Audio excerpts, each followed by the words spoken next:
Hello students. So I hope आप लोग की सबकी एग्ज़ाम की प्रिपरेशन हो गई होगी। अब आज मैं आपको, कल हम लोगों ने एप्टीट्यूड डेवलपमेंट 2 का फर्स्ट पार्ट देखे थे, उस पर मैंने कुछ 22 क्वेश्चंस लेके आई थी। आज और एक इस पार्ट में भी 22-23 क्वेश्चंस है। तो स्टूडेंट्स ये क्वेश्चंस आप अच्छे से कर लीजिएगा, और इससे रिलेटेड और क्वेश्चंस अगर प्रैक्टिस में चाहिए तो आप मुझे कमेंट में बताइए, तो मैं आपको कुछ प्रैक्टिस क्वेश्चंस भी सेंड कर दूँगी। और चलिए अब हम चलते हैं आज की सीरीज़ में। चलो, तो let's start. The first question is, if the letters of the word cylinder is arranged alphabetically, then which letter would be the farthest from the first letter of the word? Students, कल मैंने आपको बताई थी सब logical और reasoning के questions आते हैं एप्टीट्यूड डेवलपमेंट मीन्स। तो इसमें हम लोग ने कल डायरेक्शंस के ऊपर कुछ क्वेश्चंस किए थे, प्रॉफिट परसेंटेज के ऊपर कुछ क्वेश्चंस किए थे, और कोडिंग के ऊपर कुछ परसेंटेज क्वेश्चंस किए थे। बस ये भी उसी से रिलेटेड एक क्वेश्चन है। सिलेंडर वर्ड को अगर आप अल्फ़ाबेटिकली ऑर्डर करेंगे, अरेंज करेंगे, तो कौन सा ऐसा लेटर है जो which would be the farthest from the first letter of the word. तो फर्स्ट लेटर से जो सबसे फारदेस्ट होगा, ऐसा कौन सा वर्ड होगा। तो इसका करेक्ट आंसर है सी। ओके, नाउ सी मीन्स, यहाँ पे सी मतलब कौन सा है आपका करेक्ट ऑप्शन। यहाँ पे आपका करेक्ट ऑप्शन है वाई। ठीक है, Y is the farthest letter from the first letter. आप ए बी सी डी बोल के देखिए तो आपको समझ में आ जाएगा। ये सारे चीज़ों का ट्रिक्स मैंने आपको ऑलरेडी क्लास में एक्सप्लेन कर चुकी हूँ। चलिए नेक्स्ट क्वेश्चन देखते हैं। That is, in a certain code rational is written as turmoil and how would brutal to be written in that code. अगर इस एक कोड है पर्टिकुलर जिसमें रैशनल को हम इस तरह से लिख रहे हैं, ठीक है, तो हम ब्रूटल को किस तरह से लिखेंगे, ये डिकोड करना है। अगेन ये कोडिंग डिकोडिंग के ऊपर का क्वेश्चन है स्टूडेंट्स, तो ये आपको डिकोड करना है कि आप ये कैसे लिखोगे। ठीक है, तो इसका करेक्ट आंसर है B, that is this one. ये जो है ये आपका इसका करेक्ट आंसर है। ब्रूटल को आप कुछ इस तरह से लिखोगे। Next is happiness is to be. अब हैप्पीनेस इज टू, हैप्पीनेस के लिए हम लोग ये कोड यूज़ कर रहे हैं, तो सेनिफ के लिए हम लोग कौन सा कोड यूज़ करेंगे। तो अगेन यहाँ पे भी आप अल्फ़ाबेट को न्यूमेरिक नंबर्स देना, और फिर उसके बाद ABCD को आप नंबर्स देके ये सॉल्व करने की कोशिश करोगे तो ये आपको आ जाएगा। और इसका करेक्ट आंसर है सी। स्टूडेंट्स, आज मैं ज़्यादा टाइम आपका नहीं लेते हुए फास्ट हम लोग आज का सीरीज़ करेंगे। ठीक है, नेक्स्ट इसका करेक्ट आंसर है C. Next question is 4 in certain code language. इसके पहले के प्रीवियस वीडियो में स्टूडेंट्स मैंने ये सब चीज़ों की एक्सप्लेनेशन दी हूँ, तो आप पहले के अगर वीडियोस ओपन करके देखेंगे तो वहाँ पे आपको इस टाइप के क्वेश्चंस मिल जाएंगे जिसमें कि पूरा एक्सप्लेनेशन है। In a certain code language Casio is written as, Casio को इस तरह से लिखा जा रहा है, तो how is citizen written in that code. तो सिटीजन वर्ड को हम कैसे लिखेंगे। तो यस इज द, इसका करेक्ट आंसर है डी। ओके, इसका करेक्ट आंसर है D. Next is, if wall is called window, window is called door. अब अगर हम किसी पर्टिकुलर कोड लैंग्वेज में वॉल को हम कह रहे हैं विंडो, विंडो को कह रहे हैं डोर, और door is called as floor, and floor is called as roof, and roof is called as ventilator, then what will a person stand on. तो जो पर्सन है वो किस चीज़ के ऊपर खड़ा होगा। ठीक है, वॉल को विंडो कह रहे हैं, विंडो को डोर कह रहे हैं, और डोर को फ्लोर कह रहे हैं, और floor is called as roof. तो जो पर्सन है वो किस चीज़ पे खड़ा होगा, बट ऑब्वियस है फ्लोर को अगर हम रूफ कह रहे हैं तो करेक्ट आंसर इज रूफ। वो जो बंदा है, जो पर्सन है, वो किस पे खड़ा होगा, वो खड़ा होगा रूफ के ऊपर। ठीक है, next is, if jasmine means onion. अगर जैस्मीन को हम लोग डिनोट कर रहे हैं वर्ड ओनियन से, onion means jaggery, and jaggery means guava, and guava means grass, then which of the following is a man made object। तो इसमें से कौन सा जो ऑब्जेक्ट है वो मैन मेड ऑब्जेक्ट है। बट ऑब्वियस आपको पता है कि jaggery, onion, guava and grass, onion, guava and grass ये मैन मेड ऑब्जेक्ट नहीं है, सिर्फ जैगरी ऐसा एक चीज़ है जो मैन मेड ऑब्जेक्ट है।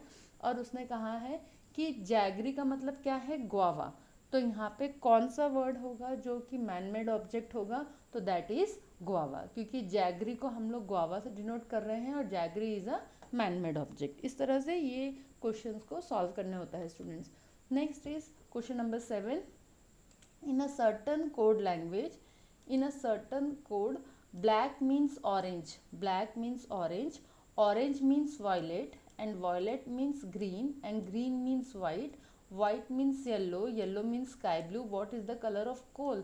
तो कोल का कलर क्या होता है, तो बट हमको पता है कि कोल का कलर होता है ब्लैक, लेकिन यहाँ पे क्या बोला है, ब्लैक मीन्स ऑरेंज, तो यहाँ पे जो कोल का कलर होगा वो क्या होगा, यहाँ पे कोल का कलर होगा orange. and yes, the correct answer is A, that is orange. next is question number 8। यहाँ पे है लॉजिकल ऑर्डर में आपको वर्ड्स को अरेंज करना है, ठीक है। ये है arrange the following words in logical order, eat, cook, shop, recipe. क्या करोगे आप, कुछ चीज़ अगर आपको बनाना है तो सबसे पहले आप क्या करोगे, शॉप में जाओगे, सामान खरीद के लाओगे, फिर रेसिपी, यानी फर्स्ट ऑप्शन इज 3 जो है वो पहला ऑप्शन होगा। 3 दो जगह पे है, तो अब इन दोनों में से कोई ना कोई आपका करेक्ट आंसर होगा। 3 शॉप के बाद आप क्या करोगे, रेसिपी देखोगे, यानी 4th वाला आपका सेकेंड ऑप्शन होना चाहिए। फिर आप कुक करोगे, यानी second, and last one is फिर आप खाओगे। जब तक कुक नहीं करोगे जब तक खा नहीं सकते। तो 3 4 2 1 ये आपका करेक्ट होना चाहिए, and yes the correct option is B. इस तरह से लॉजिकली उसको आपको अरेंज करना है स्टूडेंट्स, ऐसे वाले क्वेश्चन एग्जाम में आएंगे। Next is Radhika went 50 metres, again ये डायरेक्शन का क्वेश्चन आ गया है यहाँ पे, जिसके ऊपर हमने कल भी प्रैक्टिस किए थे। Radhika went 50 metres from south from her house.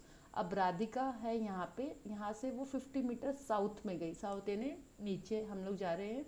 कितना गए हम लोग यहाँ पे चले, 50 metres, okay. Now he turn left, अब साउथ में जाते समय ये लेफ्ट की तरफ टर्न ले ली इसने, तो यहाँ इस साइड उसने टर्न की होगी, ठीक है। राधिका यहाँ थी, पहले साउथ पे आई, फिर लेफ्ट टर्न ली, एंड ही वेंट 20 मीटर्स, और यहाँ पे वो चल ली है 20, ठीक है। Then turning to the north, फिर नॉर्थ की तरफ टर्न ली, मतलब अगेन यहाँ, एंड शी वेंट 30 मीटर्स, और यहाँ पे वो चली है 30 metres. In which direction is her home from this point, इस पॉइंट से, अब देखो ये 50 था तो ये इससे थोड़ा सा ऊपर होगा।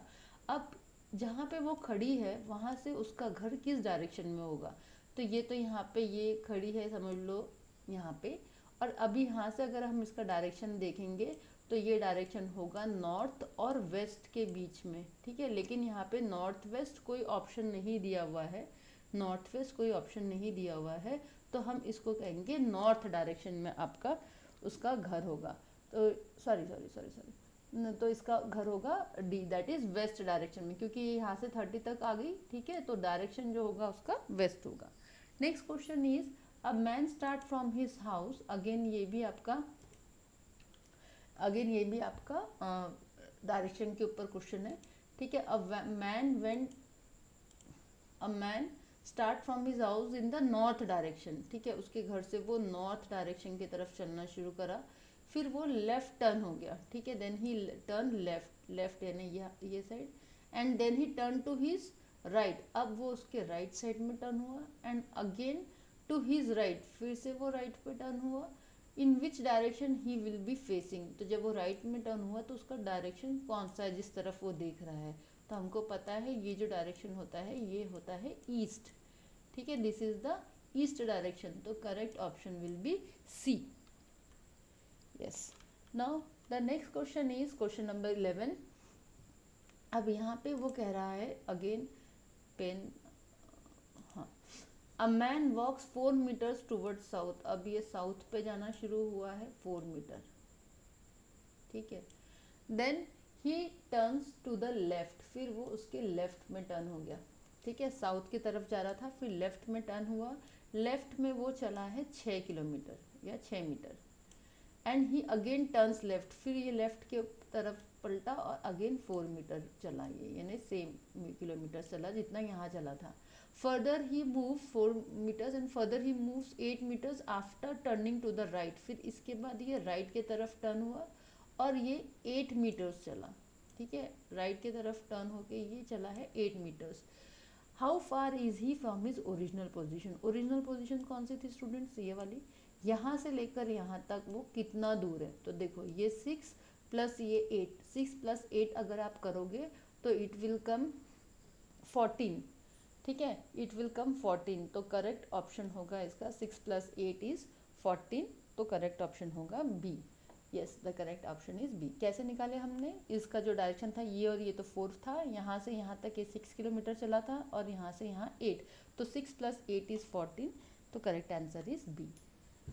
अगेन यहाँ पे आपको लॉजिकल ऑर्डर में अरेंज करना है स्टूडेंट्स, यहाँ पे दिए हुए वर्ड्स को। First word is introduction, then body, then conclusion and then title. क्या लगता है सबसे पहला ऑप्शन क्या होगा? सबसे पहले हम लोग जब ये जो दिख रहा है ये हमको कोई ना कोई चीज़ का बुक, अगर हम बुक को कंसिडर करते हैं तो सबसे पहले हमको टाइटल दिखता है, तो 4th नंबर सबसे फर्स्ट ऑप्शन होना चाहिए, तो ये बी तो कट गया, बी तो ऑप्शन होगा नहीं। अभी तीनों में भी फर्स्ट ऑप्शन 4 है, टाइटल के बाद आता है इंट्रोडक्शन, तो सब में 4 के बाद 1 है, तो अब पता नहीं चल रहा है कि दोनों में से कौन सा है, ठीक है। फिर उसके टाइटल के बाद आता है बॉडी, सॉरी टाइटल के बाद इंट्रोडक्शन, इंट्रोडक्शन के बाद आता है बॉडी, तो 3 जिसमें है, तो यहाँ पे तो ये क्या हो गया 2 जिसमें है, तो ये इसमें थर्ड ऑप्शन 3 है, ये भी कट गया, ये भी कट गया, तो आपका करेक्ट ऑप्शन होगा ए। वैसे हम लॉजिकली इसको अरेंज कर देते हैं, title, introduction, body and then conclusion, यानी 4 1 2 3, सॉरी यहाँ पे कुछ गड़बड़ है, लेकिन इसका करेक्ट ऑप्शन वही है student, 1 4 2 3 introduction, then title, then body and then conclusion नहीं होगा, पहले टाइटल होगा, उसके बाद इंट्रोडक्शन होगा, फिर बॉडी होगा, फिर कंक्लूजन होगा। Yes, the next option, next question is I am not going to write any more now. अब ये नाउ वर्ड के लिए एक स्पेसिफिक प्रॉपर सिनोनिम्स देखना है आपको, तो yes the correct option is now, मतलब एट द मोमेंट, तो yes the correct option is at the moment, that is B. Next is arrange the following words in logical order, फिर से आपको logical order में words को arrange करना है। क्या क्या वर्ड है? Income, status, education, wellbeing and job. अब यहाँ पे मैं बहुत एक्सप्लेन नहीं करती हूँ, अब आपको समझ चुका होगा कि लॉजिकल ऑर्डर में कैसे अरेंज करते हैं, तो हम जल्दी से आगे चलते हैं। सबसे पहले income, status, education, wellbeing and job, इसको आपको अरेंज करना है, तो करेक्ट ऑर्डर इज एजुकेशन, क्योंकि जब तक आप एजुकेट नहीं होगे तब तक आपको जॉब नहीं मिलेगा, तो education is the first, then job, job मिलेगा तो आप इनकम अर्न कर पाओगे, इनकम मिलेगी तो आपका स्टेटस बनेगा, स्टेटस बनेगा तो आपका वेलबींग होगा, तो correct option is D. Next is question number 15, यहाँ पे आपको सिनोनिम्स देखना है। He looks at himself in the glass, तो लुक्स के लिए कौन सा सिनोनिम्स होगा? तो इसका सही ऑप्शन है D, that is stairs. Next is arrange the following words in logical order, again इसको भी लॉजिकल ऑर्डर में करना है। फ्लाई, वॉक, क्रॉल, स्विम, ठीक है, तो इसका करेक्ट ऑप्शन है बी, दैट इज क्रॉल। सबसे पहले आप क्रॉल करना सीखते हो, फिर आप चलना सीखते हो, फिर उसके बाद फ्लाई एंड देन स्विम, ठीक है।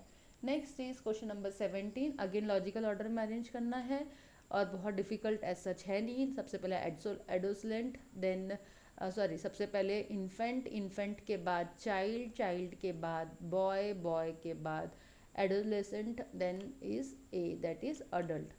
The festival started in Berlin, started का आपको सिनोनिम्स देखना है, that is begin. Next is what is necessarily in desert, desert में ये चारों में से कौन सी ऐसी चीज़ होगी जो होना ज़रूरी है, that is sand. Without sand desert हो ही नहीं सकता, तो करेक्ट ऑप्शन है C. Next is a newspaper always, newspaper में हमेशा क्या होगा? एडवर्टीजमेंट, एडिटर, पेपर या न्यूज़, बट ऑब्वियस है, अरे यहाँ पे पहले से आंसर दिया हुआ है, तो newspaper, without news newspaper complete हो ही नहीं सकता है। They accepted the invitations, accused, refuse, admitted और इन्वाइटेड, तो इसका करेक्ट ऑप्शन है रिफ्यूज। यहाँ पे एंटोनिम्स देखना था स्टूडेंट्स आपको। Danger always involves enemy, fear, attack और हेल्प, तो डेंजर ऑलवेज इन्वॉल्व फियर, है ना, डेंजर में हमेशा हम क्या इन्वॉल्व होता है? Fear. Next is a factory always has electricity, workers, chimneys और फाइल्स, तो correct option is B, that is chimney. Find the antonyms of the following word, included का आपको एंटोनिम्स देखना है। इन्वॉल्व, अर्ज्ड, एम्ब्रेस, एक्सक्लूडेड, तो correct option is excluded. Yes students, यहीं पे आपका आज का सीरीज़ ख़त्म होता है। आई होप आप लोगों को ये सारी चीज़ें क्लियर होगी, आप लोगों की प्रैक्टिस हुई होगी, तो ये सारे क्वेश्चंस के आंसर्स आप कर पाए होंगे। और कल आप में से जिसके भी जो भी पेपर्स है ये सारे क्वेश्चंस और इससे रिलेटेड क्वेश्चंस आप अच्छे से प्रैक्टिस कर लीजिए। 2 मार्क्स एक क्वेश्चन के लिए है। मैंने आपको बताई हूँ कि ये जो सीरीज़ है ये specially BBA third same NEP students के लिए है जो एईसी सब्जेक्ट के अंदर एप्टीट्यूड डेवलपमेंट पढ़ रहे हैं और वहाँ पे उनको 50 मार्क्स के एमसीक्यू क्वेश्चंस 50 एमसीक्यू क्वेश्चंस आने वाले हैं जो हर एक क्वेश्चन 2 मार्क्स कैरी करता है। तो स्टूडेंट्स ये वाले क्वेश्चंस को आप अच्छे से प्रिपेयर कर लीजिए। आई होप आज का सीरीज़ आपको पसंद आया होगा। अगर पसंद आया होगा तो please do like share and subscribe my channel. आप में से बहुत सारे लोग मेरे चैनल्स पे व्यू आता है सबके, लेकिन 90% जो व्यूवर्स हैं वो अनसब्सक्राइब्ड है। तो स्टूडेंट्स ऐसा मतलब अगर आप देखते हैं तो साथ साथ में सब्सक्राइब भी करते चलिए। ओके, चलिए मिलते हैं नेक्स्ट वीडियो में, तब तक के लिए गुड बाय।